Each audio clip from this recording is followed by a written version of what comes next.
Hay asesinos que se esconden en la oscuridad, y luego están los que viven a plena vista. Personas con una vida aparentemente normal, con familia, trabajo, rutina, gente que podrías cruzarte cualquier día sin sospechar absolutamente nada. Porque a veces el verdadero horror no está en lo desconocido, sino en lo cotidiano, en lo que parece seguro, en lo que nadie cuestiona. Pero antes, hay historias que no se cuentan del todo. Casos donde la versión oficial no encaja, y los detalles importantes se pierden. Archivo de Investigación nace para eso, para ir más allá de lo evidente. Si te gustan los misterios reales, quédate, porque este caso no es como los demás. A simple vista, Herbert Baumeister encajaba perfectamente en el molde de una vida normal en Estados Unidos en los años 80 y 90. Empresario, padre de familia, casado, con 3 hijos y propietario de una cadena de tiendas de segunda mano llamada Save A Lot. No había nada en su currículum que lo hiciera destacar en lo negativo. Al contrario, para muchos era un ejemplo de estabilidad. Tenía una casa enorme en Indiana, una posición económica cómoda y una rutina aparentemente estructurada. Pero cuando se empezaron a reconstruir los testimonios de quienes lo conocían de verdad, aparecía una segunda capa completamente distinta. No era algo evidente ni escandaloso. Era más sutil. Gente que lo describía como alguien difícil de leer. A veces amable, otras veces frío sin motivo aparente. No era el típico perfil que levanta alarmas, pero sí el tipo de persona que genera una sensación incómoda difícil de explicar. De día era un empresario normal. De noche, su vida se desplazaba hacia otro mundo. Frecuentaba bares gays en Indianápolis, lugares discretos donde muchos hombres buscaban privacidad en una época donde la visibilidad era mucho menor que hoy. Allí su comportamiento cambiaba. Se mostraba más seguro, más directo, más controlador en algunas interacciones. Y fue en ese entorno donde, según la investigación posterior, comenzó el patrón que lo haría conocido. Conocía a hombres en esos bares. Conversaciones breves, encuentros casuales, nada que en principio levantara sospechas. Pero después llegaba la invitación, continuar la noche en su casa. Fox Hollow Farm. Una propiedad grande, aislada, rodeada de bosque y situada lo suficientemente lejos como para garantizar privacidad total. No había vecinos cerca. No había vigilancia. No había testigos. Era el escenario perfecto para desaparecer sin dejar rastro. Con el tiempo, comenzaron a aparecer casos de hombres desaparecidos en la zona. No eran desapariciones masivas ni llamativas al principio. Eran casos aislados, desconectados entre sí en apariencia. Hombres que habían sido vistos por última vez en ambientes nocturnos, en bares o después de salir de casa. Algunos vivían solos, otros no tenían redes familiares fuertes, lo que hacía más difícil seguir su rastro. La policía empezó a notar que había demasiadas coincidencias dispersas, pero no suficientes pruebas para unirlas en un único caso. No había testigos claros, no había cámaras relevantes en la mayoría de los trayectos, y sobre todo no había un punto común evidente que permitiera centrar la investigación. Era como intentar unir piezas de distintos puzzles sin saber si pertenecían al mismo tablero. Mientras tanto, Baumeister seguía con su vida sin cambios aparentes. Iba al trabajo, convivía con su familia, mantenía una imagen de normalidad absoluta. Y eso es lo que hace este caso especialmente inquietante: la falta de señales externas claras durante tanto tiempo. Nada explotó de repente. Nada se descubrió de forma inmediata. Todo ocurrió de manera silenciosa, durante años. El punto de quiebre llegó dentro de su propia casa. Uno de sus hijos, jugando en el terreno de Fox Hollow Farm, encontró algo extraño en el jardín.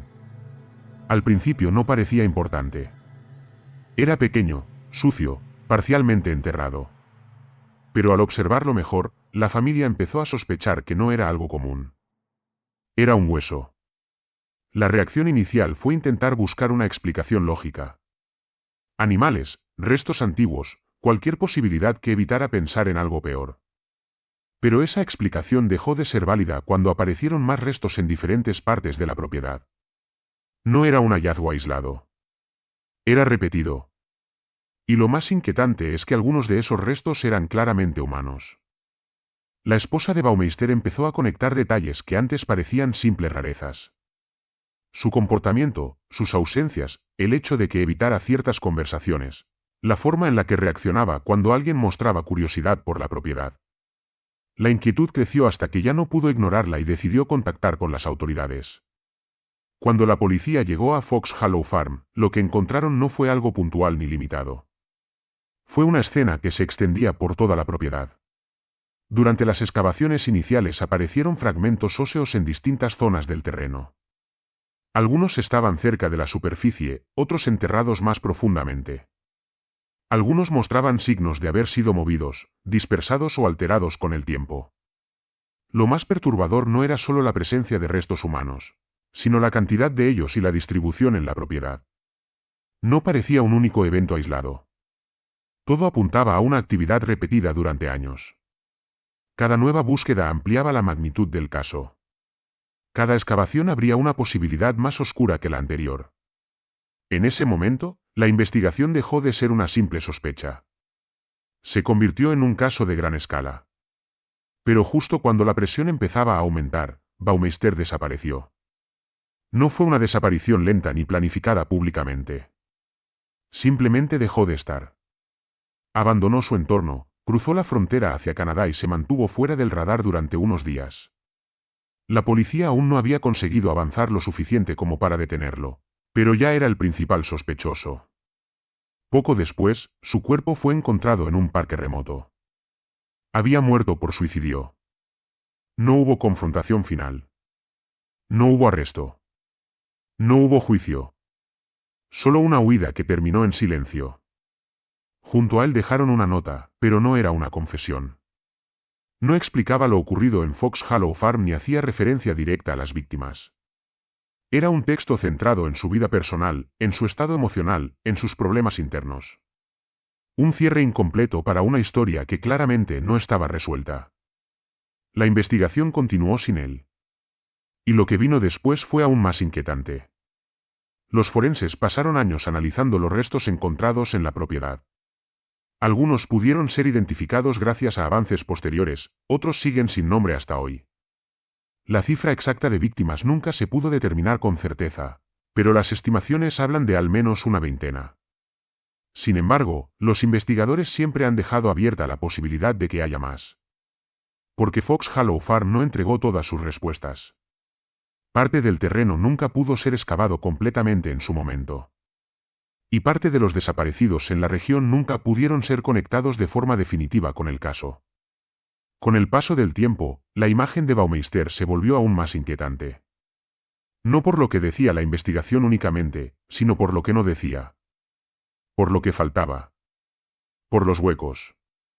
Durante años vivió una doble vida sin levantar sospechas suficientes como para ser detenido antes de tiempo. Y eso es lo que hace este caso especialmente perturbador. No es solo la cantidad de víctimas. Es la normalidad con la que todo ocurrió alrededor. Mientras una parte de su vida estaba asociada a algo extremadamente oscuro, la otra seguía funcionando como si nada. Trabajo, familia, vecinos, rutina diaria. Dos mundos completamente incompatibles coexistiendo en la misma persona sin romperse durante demasiado tiempo. Y cuando finalmente todo empezó a salir a la luz, ya era demasiado tarde para obtener todas las respuestas.